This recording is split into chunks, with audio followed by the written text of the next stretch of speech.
Hey, I want to welcome everybody to our Travelogue presentation of the Green Valley Recreation Computer Club, Camera Club.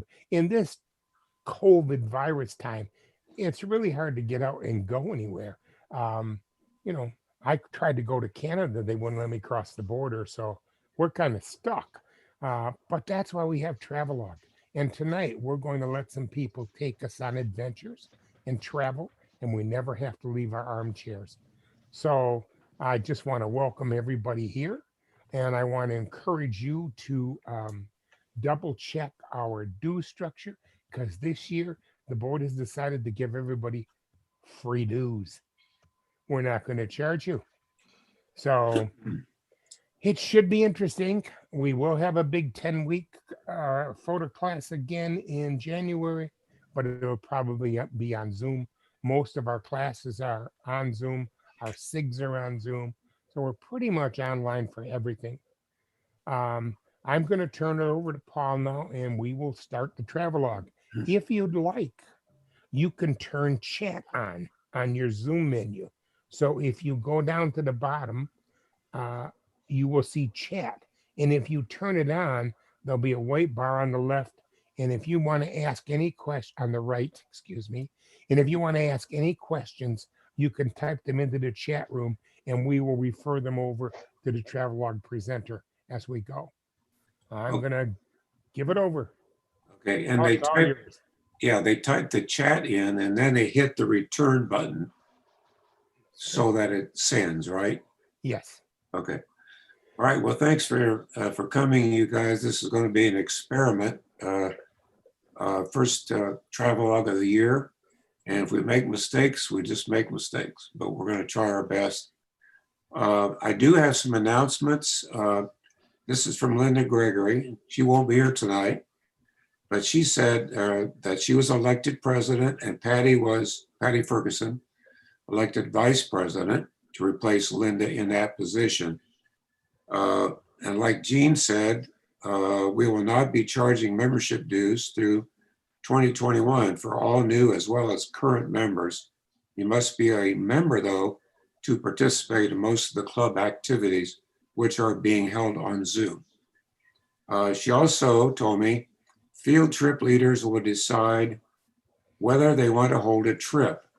Linda Gregory will lead the nature bird photography field trips since they're outdoors. The first one will be December 2nd, and I'm not sure what day of the week that is, to the Proctor Trail in Madera Canyon. There are only 12 slots available for that, so sign up. Okay, and she got one more message, and that is, okay, Neil Wakai, is it Wakai? Okay. Was elected to fill Mort Spencer's seat on the board.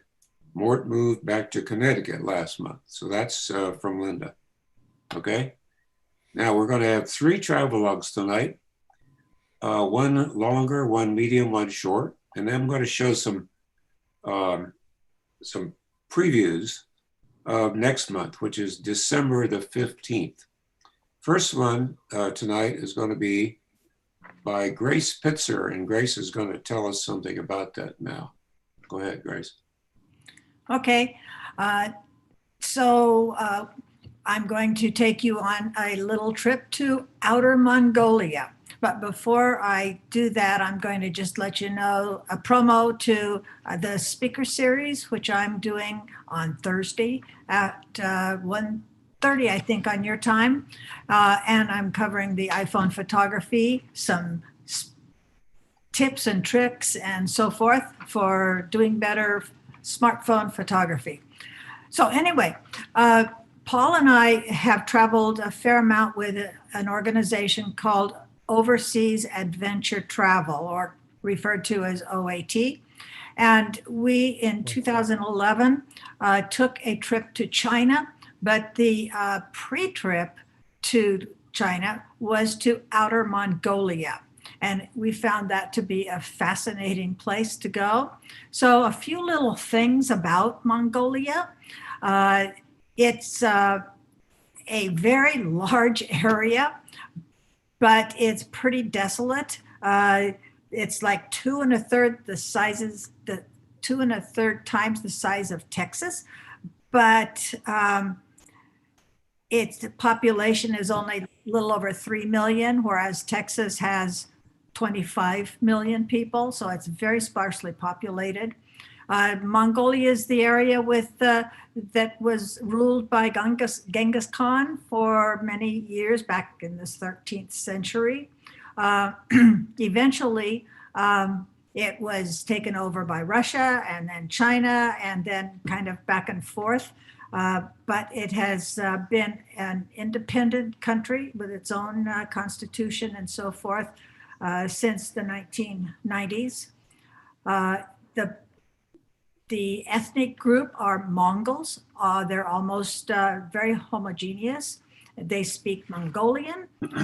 Their religion is Tibetan Buddhism, and you'll see a little bit of that. You'll see where we stayed in their typical housing, which we would call yurts, they call gears, and they're used so that they can tear them down, load them on vehicles, and move them when they're changing their livestock from the higher elevations to the lower elevations. We started in Ulaanbaatar, which is the capital city of Mongolia, which is kind of in the north central part of the country. And then we flew down to the Gobi Desert, where we spent a few nights in the yurts. And then we flew back and then drove up to the mountains in the northern part. And then on to Beijing to do the China trip. So I think that's probably covers most of it. And I'll have whoever's doing the magic stuff. That's me. Put the show on. That's Okay. me. Okay, I'm going to do share the screen. We're going to be sure that I optimize. And here we go with Grace's presentation. And I'm going to turn the music up higher. You can make it lower on your computer board.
the time like a clockwise.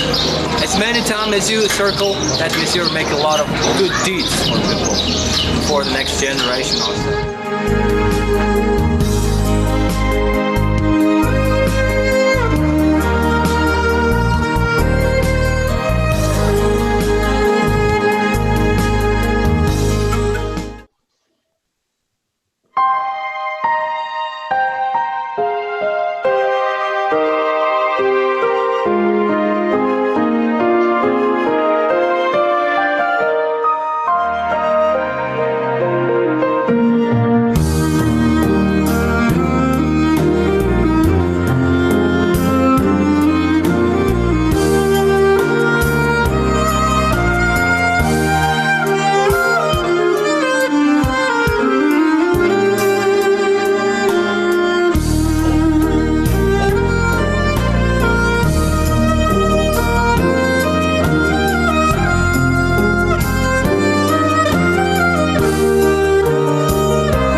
That was good, Grace. Thank you. Does anybody have chat questions? Is that Jean? And no, Grace, the only what can you questions tell us? people- The only questions people had were how to raise and lower the volume, and it looks like most people figured it out. You know, it's on your keyboard. You can do that. Right. So So- Holly sounded like she had a question. Yeah, I tried to send a second chat and couldn't do it. But what I wondered, Grace, is what can you tell us about the yaks? The yaks are, they're just one of their animals that they herd. They move them up to the high country in the summertime, and then they bring them down to the low country in the winter. And obviously it was shedding time for them because they look pretty disheveled. And this was probably in late June or early July. For draft, milk, and meat? Do you know? Yes, I would imagine, not draft, but definitely milk and meat, I'm sure. Grace Carroll had a question. She wants to know what kind of meals would I have if I went to Mongolia? You'd probably have meat as one of the main dishes, cooked in a variety of ways. And I have to fess up that this trip was back in 2011. So it's been 9 years. So I can't really remember exactly what the meals were like, other than they were certainly fine. We didn't object to any of the meals.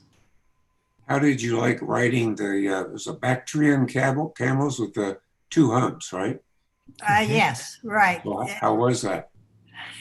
It's a little rhythmic once you Rhythmic. get up there, but I don't know if you've ever gotten up on a camel or not, but it's pretty precarious the way they go up with their back hind legs and then their front, and you have to be very careful not to get thrown off in the process of having them stand up. And what time of the year was that you went? Summertime, probably late July, I'm sorry, late June or early July, because we were then going on to China, and I'm sure that was in July. And Okay, Grace. the weather. Sorry. We got the weather million-dollar was- question. The weather was cold. It was cold, and some of it was raining in Ulaanbaatar. You probably saw some water standing on the sidewalk where we were walking, and it was cloudy. But it was cold at night, and there were no facilities in those yurts. You had to hike quite That a was the ways. million-dollar question. Somebody had that in the Yeah. chat room. Where were the bathrooms in relation to the yurts? They were Far a away. fairly long walk to the bathrooms. That Yeah. pile of somebody else asked, Marilyn Lurman, that big pile of blue fabric that was out there, and she liked the music. What was it? Well, it's someplace where they come, and it's part of a worship thing where they add to the pile. And if you noticed right before that, the shape of the boy's hat was kind of like the shape of that pile of blue things, fabrics and so forth. So it would probably be just like our doing best wishes or something like that. Mhm. I see that George Kennedy has his hand up, which means he could ask a question, I think. Yes, how close were you to Kazakhstan? Well, okay, so not very. I don't think, and I'm not sure of my geography, but Mongolia, this was Outer Mongolia, is surrounded on the north side by Russia and on the south and east side by China. And it's landlocked. So I don't know which country you would have to get through of those two to get to Kazakhstan. And what languages were they speaking? Mostly Mongolian. So it's their own language? That's their own language. Right. However, I was just doing some reading up on it. Since 2005 or so, they've been requiring English in all of the schools. Wow. So that's one of the things. But they had a long period of time of Russian influence. And so the buildings in Ulaanbaatar were very kind of stark. And if you've been to Russia, there's no, they just look pretty utilitarian, let's put it that way. Soviet is the word. Soviet, yeah, They look Soviet. Soviet. Right. they were. They were. If anybody else has questions, go to your participants, and there's a place where you can raise your hand, I think, somewhere. I'm not sure where that is, but that's what George had done. Anybody else? If not, we'll move on to, and Grace, I'll say it's quite an adventure you had there. So It was. very informative, and you must have enjoyed it. We did. We did. Thank you very much. Very good. Kevin is here, right? Kevin, can you unmute? Yes, sir. I am here. Thank you. Good. Well, you're going to be next, and you're going to tell us about your trip, your presentation to Hawaii. Sure. This is a compilation of 3 different trips to the Big Island of Hawaii in 2007, 2012, and 2017. And basically, it's a trip all around the island. You're going to see still photography and video, a little bit of video. It's just a little short 5-minute piece. So let's check it out and see what you think. Thanks, Paul. Okay, well, let me see if I can get to it right now. Okay, I want to continue. Here we go. And I Don't will, forget to click the 2 boxes at the bottom. yeah, let me go back and be sure, okay? I'm going to be sure. Share screen, hold on.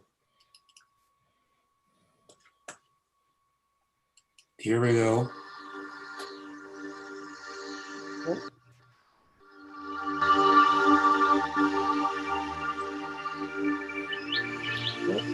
Not sharing.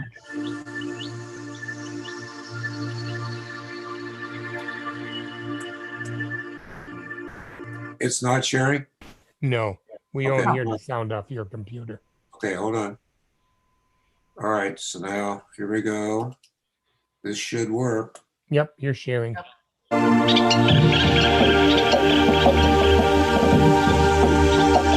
Start over.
Close your eyes and lean back.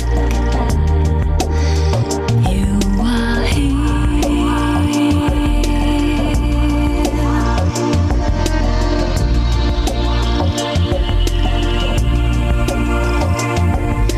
Quiet, my baby. Take a breath and release.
Thank you. Who has questions? Who has chats? Anybody? Nope, I don't see any new ones up. I think everybody was just had their breath taken away. Yeah, it was That's some exceptionally well beautiful I done. want to ask a question, but if I may. I Yeah. couldn't, first of all, I couldn't get my chat to do a second chat. So I kind of hate to be rude here, but that's how it is. So I was wondering, Kevin, what camera did you use? And did you use a boom on some of those shots or just tripod, or what did you do? Well, for some of the stuff, the time-lapse photography would obviously be on a tripod. And for the video, for the most part, that would be on a tripod as well. I'd say the other stuff, a lot of the still photography, for the most part, is handheld. So usually I try to use a tripod if possible, but for some things you just can't, and you just go with it with whatever you've got. In that case, you just shoot it handheld and away you go. Yeah, it came out great. So what kind of camera did you use? I've got a Canon 5D Mark III for the still photography, and for some of that video, I use that camera as well to shoot. The thing that's nice is you can shoot some still photography and then you can flip it to video and shoot some video. So it's got a nice dual Beautifully purpose. done. Very beautifully done. Well, thank We you. had a question from somebody that wanted to know what kind of software you use to create it, and also a comment from somebody who said their blood pressure just went down a dozen points. So thank you. Well, that's great. Well, that's the way it's supposed to be. You're supposed All to right. watch some photos and relax. I'm an Apple person, so I use Final Cut Pro as the video editing software. And that's where you're able to take the photos and give them some motion so you see it zoom in or zoom out or move around the screen. And then you also add some dissolves to give it a nice soft feel.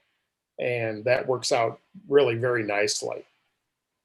Your And son, somebody else wanted to know if that sea turtle was injured or he was just hanging around at the beach. No, they turtles come out and they are on the black sand beach there. And they basically are just catching some sun, and at some point then they'll go in. And the nice thing is they've got signs up that say leave the turtles alone, don't touch them, don't harass them. And we've been there a couple of times, and people are very respectful and do not do anything to harm the animals, so that's great. well, your soft focus work was fabulous. We're using like an F2 or something, and with the flowers and some of the lizard, wouldn't be lizards. What were they? What were they called?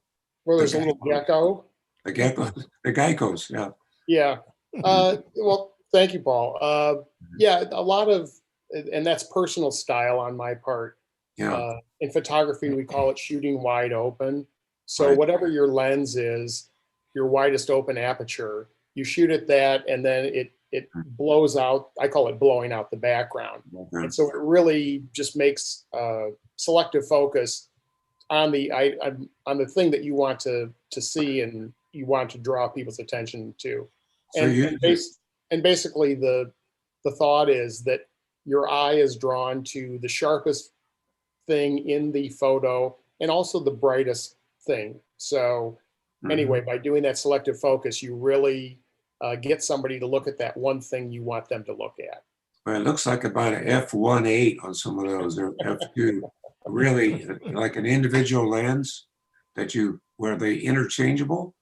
Yeah, they're interchangeable lenses on the camera. So, Yeah, beautiful. well, thank you. Yeah, it helps.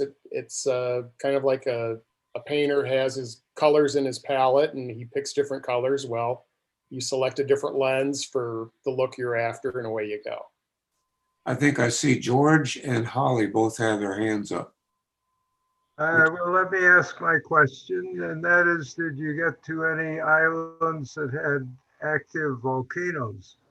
Yeah, when we were there, actually the last time in 2007, about 2 months after we were there is when Kilauea erupted, when they had all that massive eruptions going on. So it was kind of a little eerie, for want of a better term, to have just been there and been to Volcanoes National Park, and then to have that happen. And so to think, wow, we were there, and this is just going on. So I think things have calmed down since then. I haven't heard, unfortunately, with the COVID, there's no chance of going over there until things really calm down.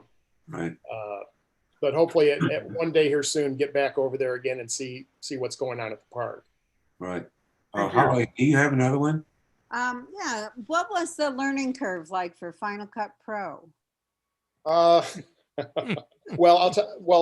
the Reader's Digest version is, I've been using that program since Final Cut 3. We're now on Final Cut 10. And basically, well, all I started doing was I just wanted to do my slideshows kind of like you saw there. So it's been, oh God, I don't even know, probably 18 years of using the program. And it is a very complicated program, and it's so deep. There's so much you can do in it. I maybe use 1% of it. It's amazing. But once you start doing things, it's really easy. In a sense, if you're on an Apple Mac computer, they have iMovie, and some of the things that iMovie does are similar to what Final Cut does. So, and the nice thing about having a Mac is that iMovie comes with the computer and it's free. So you can get in and play with it the same way that I'm kind of doing these slideshows, I call them. Yeah, I've used iMovie for years, but have been thinking about the upgrade for years too, but have been kind of put off by, well, the price, and also just, it's a lot to learn, I know. Yes, it definitely, it just takes a little bit. The beautiful thing is YouTube is out there, and you can go on. If you're stuck on something, you can type in a question in YouTube, and sure enough, somebody's got some tutorial video, and away you go. Yeah, good, thank you. Your music was really perfect with that too. It was really. Well, thank you. That's, you know what, I think that's part of the fun too of doing, is finding a music that's appropriate for the subject that you've got. So I take great pride in that as well. So thank you. Okay. Well, if there isn't anything else, I'm going to go to the last official video tonight, and don't go anywhere because I got some short previews after that for next month. Okay. So this one is going to be Richard O'Neill, Beauty of America. And Richard's from Idaho, and he really does nice work. I hope that is on for us right now. Is that sharing? Yeah, you're good. Go ahead. Yes, All right. it's sharing. All right, good. Music will be on.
All right.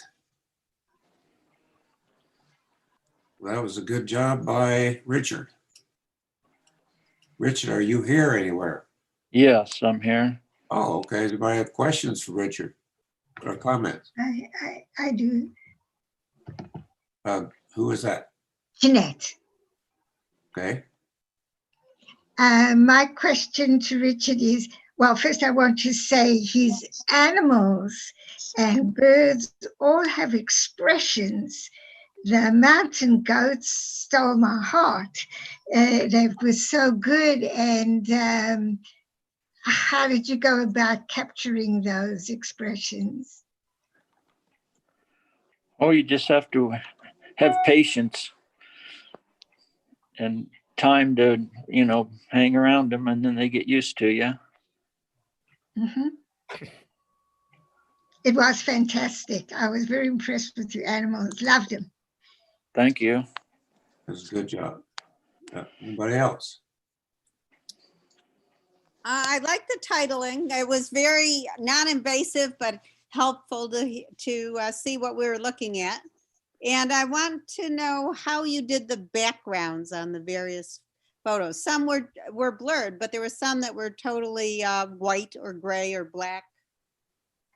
Was that Like software? on the black flower, the black background on the flowers. Yeah. I used the flash for the flowers, and so everything in the back turned black, Okay. Yeah. Really nice work. What's your camera, Richard? Well, I have a Nikon now. I had an Olympus before that. Olympus? OM2, I guess it was. I think if you're a good photographer, it doesn't matter much, does it? Which camera? Oh, that's probably true. Yeah. Well, you did a lot of traveling to shoot those shots. Yeah, that's what I Thousands of did. Go ahead. I was going to say thousands of miles. Yeah, that's what I did on vacations. Whenever I went on vacation, it was for something to go see, take pictures of. Yeah. Okay. Anybody else have anything, any comments for Richard? Good work, Richard. Very good. Thank you. Look forward to more things from you. Chuck Hill had a comment. He said, when videos are showing, make sure you're in full screen. It makes a huge difference. You can hide the thumbnail of me, Paul, by a drop down at the top. I'm not sure exactly what the drop down is, but he said that. What's that? I would also like to have made it full screen, but I don't see anything you can use. To make it full In screen? the upper right-hand corner. What about that square that usually maximizes? Oh, yeah. Up in the right. If Up you in look the under, The you four look little underneath arrows in that- the upper right-hand corner of the screen. Yep. it says enter full screen. That Mhm. makes it full screen, right? It's got gallery view and enter full screen. You have to move your mouse up there to see that. You won't see it if you don't move the mouse up. It disappears after a couple minutes. Okay. I don't see it. All right. Anything else, guys? Yeah, and if you do that, the video fills your entire screen, so it really makes a very pleasant difference. All right. Who's speaking? Who is speaking? Me, Chuck Hill. Oh, Chuck Chuck. Hill. Hey, Chuck. All right. All right. Well, good. Thanks for that, Chuck. Okay, I'm going to, if you guys don't have any other thing, I'm going to show you 4 previews, all very short. The first one is going to be Sam Shane, Antarctica. And it's going to be for next month. So I'm going to share this. Hey, Paul. Yeah, Before too many people get away, I have something I'd like to talk about. Is that okay? sure. Sure. And we know that Paul is president, CEO, and chief executive of Travelogue. And I have a similar position for Showtime. And Showtime will be coming this year, not to a theater near you, but to a computer near you. And on December 7th, you have a special treat coming up. I've talked to the GVR to find out that they have a number of virtual drive-in movie theaters in the area. So what you'll want to do, and this goes back to 50 or 60 years ago, you will want to call your sweetie and make a date and get there early so you can get your snacks, get a good parking spot, and make sure your speaker is working okay. That's the good news. The bad news is GVR, because of COVID-19, is at their drive-in movie theaters prohibiting any necking. Well, that's not good. All right. So anything else, Chuck? Okay, here, this is for Sam Shane, and it is about Antarctica, I do believe. And I'll just play a couple minutes of this, okay?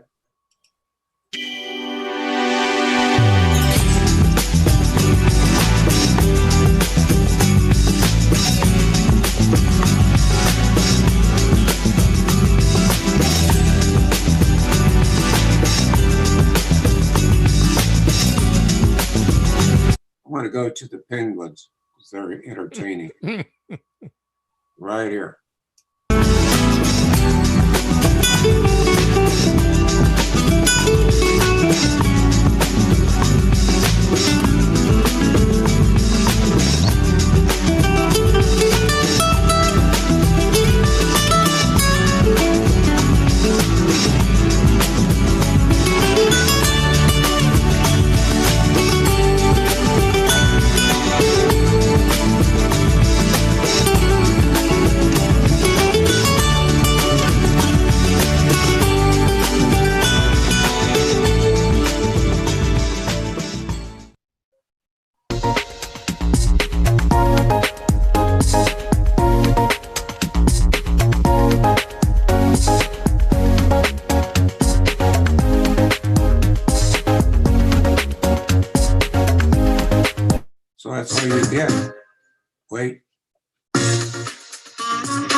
Okay, that's all you get of that one.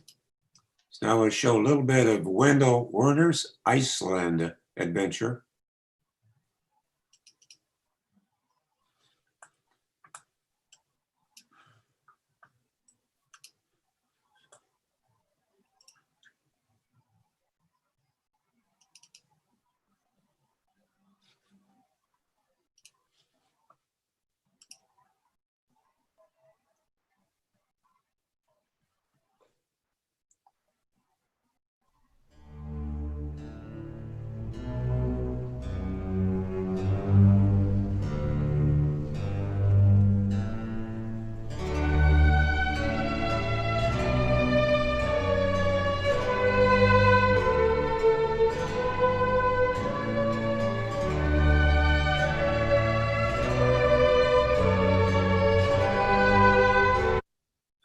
We'll go a little farther ahead.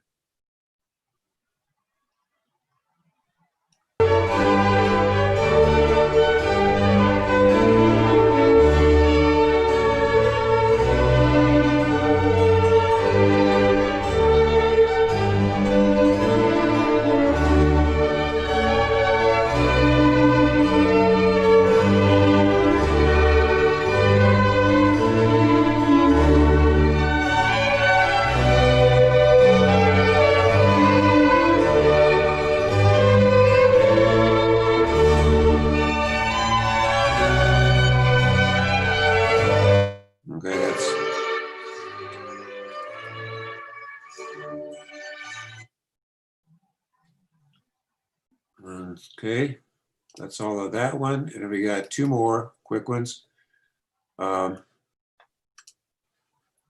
This one is Linda Gregory's Birds of Africa.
Just one more, and my lovely wife Becky is going to be showing a black and white travelogue.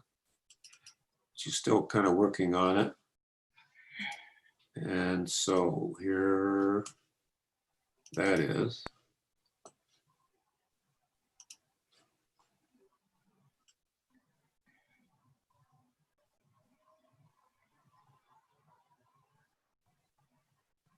I love this picture.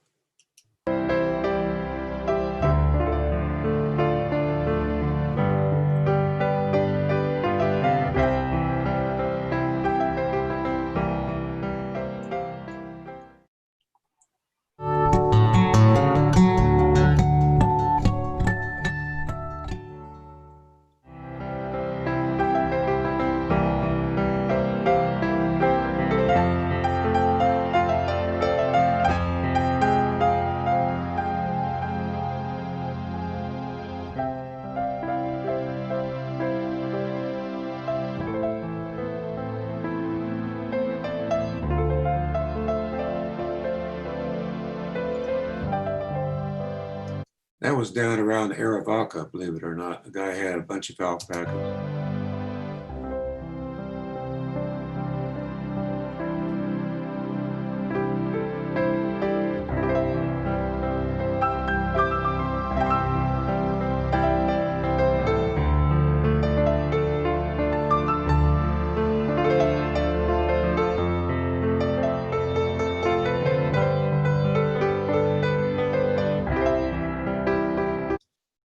All right, those are the previews of coming attractions. Chuck, make sure you give us lots of information about the drive-in movies. I'm getting excited. Yeah. Hey, I want to. Yeah, details will be following in the next newsletter, and also probably the e-blast that goes out before showtime. But yeah, like I say, you'll want to get there early, get your snacks, make sure your speaker works. Before you leave, make sure you take the speaker out of your window. Yeah. I did not do that one time, and the result was not good.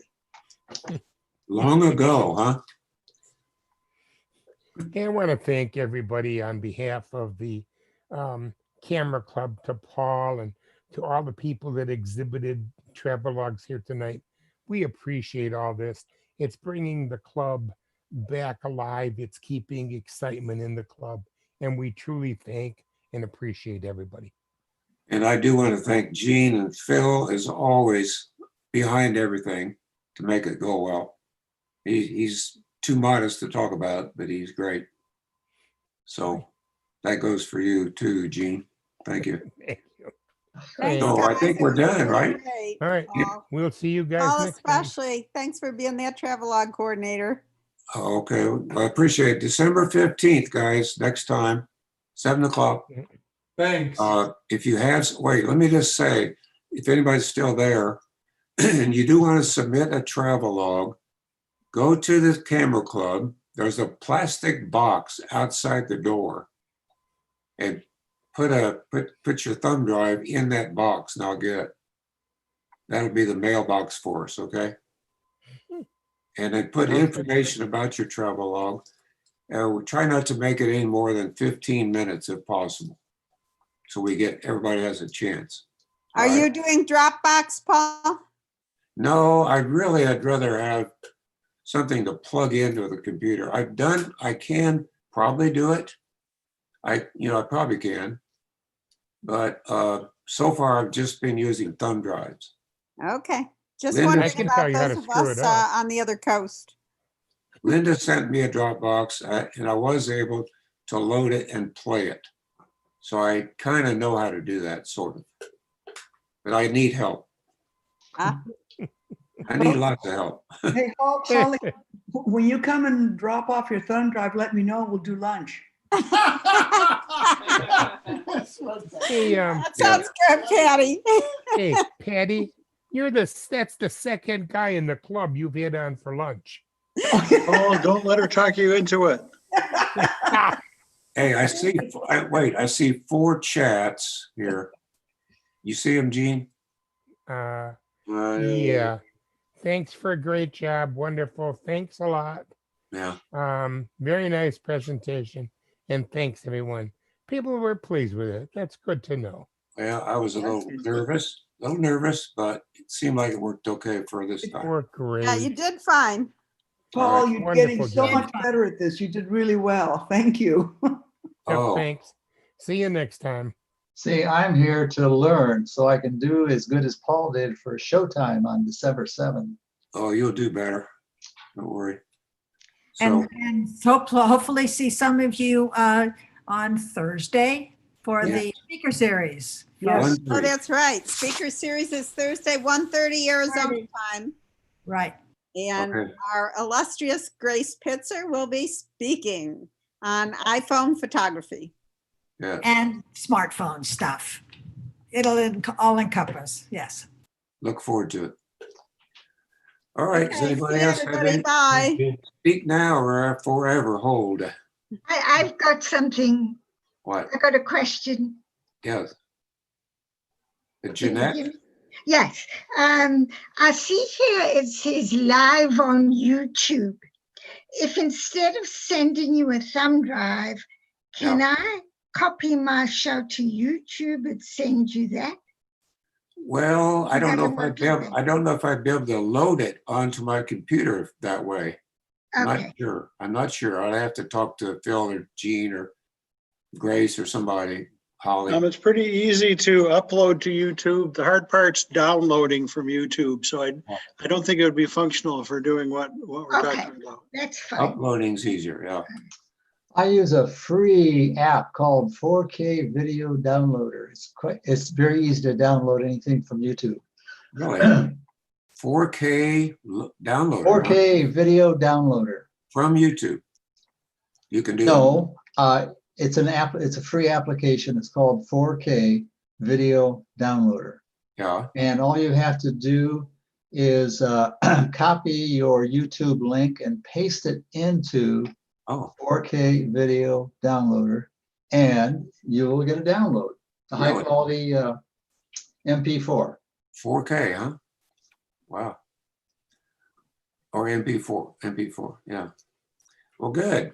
Well, thanks for that, Chuck. All right. I think we're out of here, right? Anybody wants? Thank you very much. All right. Bye. Bye. Bye.